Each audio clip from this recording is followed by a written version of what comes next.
আজকে আমাদের কালচিনি ব্লক অফিসে মিনিমাম হাজারের উপরে লোক জামায়াত হয়ে আছে, সমর্থকরা। ঠিক আছে, আজকে যতটা বেশিরভাগই আজকে হয়ে যাচ্ছে। 251টা সিট আমাদের পঞ্চায়েতের, এখানে পঞ্চায়েত সমিতি 33টা আছে।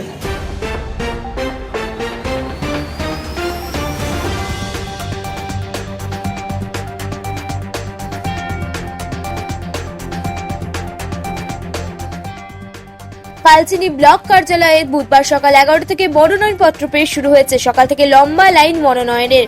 সকাল থেকে বিজেপি, তৃণমূল, বাম, কংগ্রেসের প্রার্থীরা মনোনয়ন পেশ করতে শুরু করেছে। পঞ্চায়েত ও পঞ্চায়েত সমিতির বিভিন্ন আসনে কালচিনি ব্লক কার্যালয়ে শান্তিপূর্ণভাবে মনোনয়ন পেশ চলছে। পুলিশ প্রশাসন থেকে কড়া নিরাপত্তা ব্যবস্থা করা হয়েছে কালচিনি ব্লক কার্যালয়ে। আজকে আমাদের কালচিনি ব্লক অফিসে মিনিমাম হাজারের উপরে লোক জামায়াত হয়ে আছে, সমর্থকরা। ঠিক আছে, আজকে যতটা বেশিরভাগই আজকে হয়ে যাচ্ছে। 251টা সিট আমাদের পঞ্চায়েতের, এখানে পঞ্চায়েত সমিতি 33টা আছে। সব আমাদের ক্যান্ডিডেট ডিক্লেয়ার হয়ে গেছে, যারা যারা হবে। আজকে যত বেশিরভাগই মানে 70-80% আজকে নমিনেশন কমপ্লিট হয়ে যাবে, 80%-এর উপরে। আর তো মাত্র একদিন সময় আছে, কি করছেন? কমপ্লিট করে নেবো আমরা, কমপ্লিট করবো না। আমাদের সব কমপ্লিট আছে, এভরিথিং কমপ্লিট আছে, ফর্ম কমপ্লিট আছে, সব কিছু কাগজপত্র ডকুমেন্টস কমপ্লিট আছে। শুধু আমাদের অভিষেক ব্যানার্জি, মমতা ব্যানার্জির নির্দেশের অপেক্ষা ছিল যে নমিনেশন করো।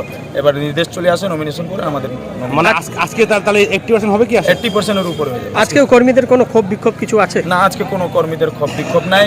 একটু এত বড় পরিবারের মধ্যে একটু 19-20 হয়, সেটাও এখনো আমাদের ওইটা দেখতে আমরা পারি নাই। এটা ভালো লাগলো।